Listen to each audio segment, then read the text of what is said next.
Hello everyone, আবার চলে এসেছি আরও একটা লং ভিডিও নিয়ে। পরশুদিন আমাদের এখানে মেঘের অবস্থাটা ভীষণ খারাপ হয়ে গেছিলো। দেখো, হঠাৎই বিকেলবেলাটা অন্ধকার হয়ে গেছিলো, তাই ভাবলাম একটুখানি ভিডিওটা নিয়ে নিই। কেমন হাওয়া দিচ্ছে দেখো, চারপাশটা পুরো অন্ধকার হয়ে গেল। মানে এই যে বৃষ্টির আগের মুহূর্তটা, এই সময়টা খুব ভালো লাগে। এত সুন্দর চারিদিকটা থমথমে হয়ে থাকে, একটা মেঘলা মেঘলা ওয়েদার, মনে হয় যেন একদম ছাদে চলে যাই আর বৃষ্টি হাওয়াটাকে অনুভব করি। কিন্তু আজকাল এত পরিমাণে বাজ পড়ে যে আর যেতেই ইচ্ছা করে না, ভয় লাগে। তো দেখতেই পাচ্ছ কীরকম টাইপের হাওয়া উঠেছে। খানিকটা হাওয়া হওয়ার পরেই তার রূপ আবার বদলে গেল।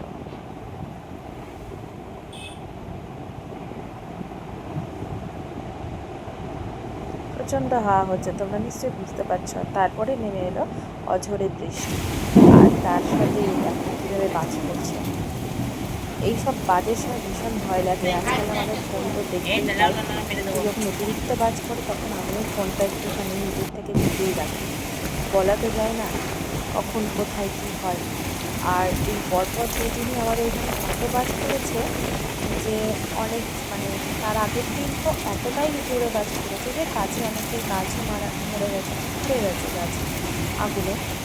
আর এই জন্য খুব ভয় লাগে। তো দেখতেই পাচ্ছি তোমাদের এরকম বৃষ্টি হচ্ছে, আর এত ঝড় বৃষ্টি, এরকম যদি বাজ পড়ে তার সাথে এরকম হাওয়া, তোমরা বলো তাহলে কি আর কারেন্ট থাকে?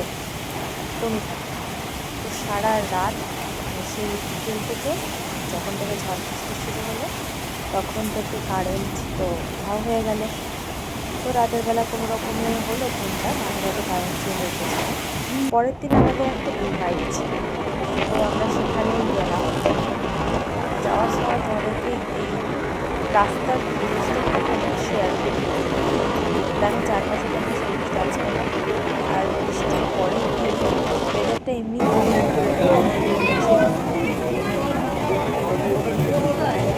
প্রচুর লোক ছিল, তাই ভিতরে গিয়ে গরম লাগছিল। আমরা ফাইনালি বসতে পারলাম, আর সমস্ত ঠান্ডা জল তো খেয়ে শান্তি। আর এই যে তোমরা দেখতে পাচ্ছ আমাদের খাওয়ারও চলে এলো, কাজ বলা নেই। আমাদের খাওয়া দাওয়া কমপ্লিট। এবার আসার সময়টা তোমাদেরকে আবার একটু দেখাই, যে জাস্ট দেখো আমাদের এখানে বালি পাওয়া যায়, সাঁইথিয়া আর বালি বিখ্যাত, সেটা তোমরা জানো। আর এই গাছটা প্রচুর পুরনো বট গাছ। তো পরিবেশটা দেখো একটু, সেই সবুজ, চারিদিকে শুধু সবুজ। তো এরকম একটা দিনে বাইরে বেরোতে ভালো লাগে। দুপুর না হয়ে যদি বিকেল হতো তাহলে মন্দ হতো না। কেমন লাগলো আমার ভিডিওটা দেখার জন্য থ্যাংক ইউ। শুভরাত্রি।